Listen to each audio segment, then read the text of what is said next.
Assalamualaikum warahmatullahi wabarakatuh. Baiklah, di sini dengan saya Umi Himatul Aliyah. Saya akan melanjutkan materi yang kedua, yaitu belanja negara.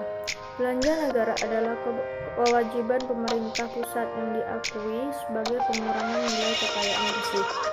Belanja negara terdiri atas belanja pemerintah pusat dan transfer ke daerah. Besaran belanja negara dipengaruhi oleh beberapa faktor, antara lain yaitu asumsi dasar makroekonomi, kebutuhan penyelenggaraan negara, kebijakan pembangunan, risiko bencana alam, dampak krisis global, kondisi dan kebijakan lainnya. Belanja pemerintah pusat. Belanja pemerintah pusat adalah belanja yang digunakan untuk membiayai kegiatan pembangunan pemerintah pusat, baik yang dilaksanakan di pusat maupun di daerah.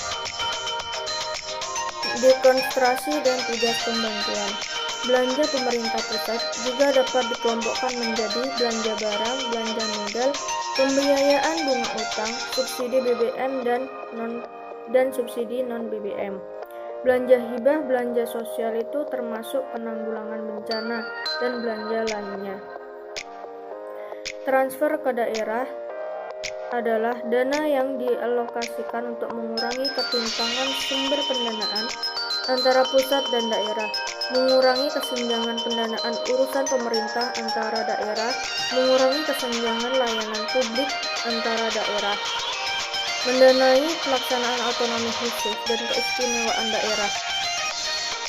Dalam kebijakan transfer ke daerah terdapat 4 lokasi dana, yaitu yang pertama dana perimbangan, kedua dana otonomi khusus, dan yang ketiga dana daerah keistimewaan Yogyakarta, dan yang terakhir dana transfer lainnya. Dana perimbangan merupakan dana yang bersumber dari pendapatan dalam APBN dilokasikan untuk mendanai kebutuhan daerah dalam rangka pelaksanaan desentralisasi. Dan yang kedua yaitu dana otonomi khusus. Dana ini diberikan kepada daerah-daerah yang menjalankan otonomi khusus, yaitu seperti Provinsi Papua, Provinsi Papua Barat, Provinsi Aceh. Dana yang ketiga yaitu dana daerah keistimewaan Yogyakarta. Dana yang dilokasikan untuk penyelenggaraan keistimewaan daerah istimewa Yogyakarta. Yang keempat yaitu dana transfer lainnya, merupakan dana yang dilokasikan kepada daerah untuk melaksanakan kebijakan tertentu berdasarkan undang-undang. Pembiayaan yaitu besaran pembiayaan dipengaruhi oleh beberapa faktor, antara lain yaitu asumsi dasar makroekonomi, kebijakan pembiayaan, kondisi dan kebijakan lainnya.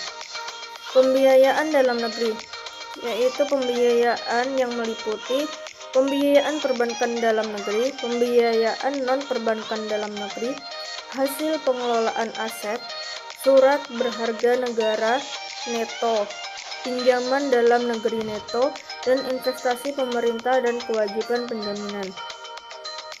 Sekarang kita memasuki ke pembiayaan luar negeri.